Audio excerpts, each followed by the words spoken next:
Hi mga ka-healthy! Welcome back sa new episode ng Get Healthy with G, kung saan usapang random pero mapapakinabangan ng health tips tayo na swak din sa budget at madaling sundan. Mga ka-healthy, paulit-ulit ka bang nagkakaroon ng balakuba kahit anong shampoo gamitin mo? Makatiba palagi ang anit mo? Nahihiya ka na rin bang magsuot ng kulay itim? May simpleng solusyon lang pala na sa kusina mo lang. Mahilig talaga ako sa natural remedies, pero aminin natin, parang kakaiba gamitin ang sibuyas para sa balakubak, no? Ako mismo, duda sa umpisa, pero dahil ayaw ko na talagang kamutin ang anit araw-araw. Sinubukan ko na rin pagkatapos ng ilang araw na wala ang flakes at humupa ang kati. Dito ko nalaman na ang sibuyas ay, una, may anti-fungal properties. Lumalaban ito sa dandruff, kusing, fungus.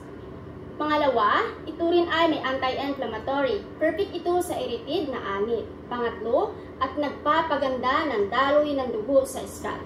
Gawin mo lang ito, i-blender ang sibuyas. Salain ang juice, gamit ang cotton or dropper, i-apply sa anit. Iwan mo ito ng 30 minutes at banlawan. Gawin mo ito 2 to 3 times a week lang, okay na. Walang chemical, walang gastos, ang solusyon na sa kusina mo lang pala. Simple, natural, effective.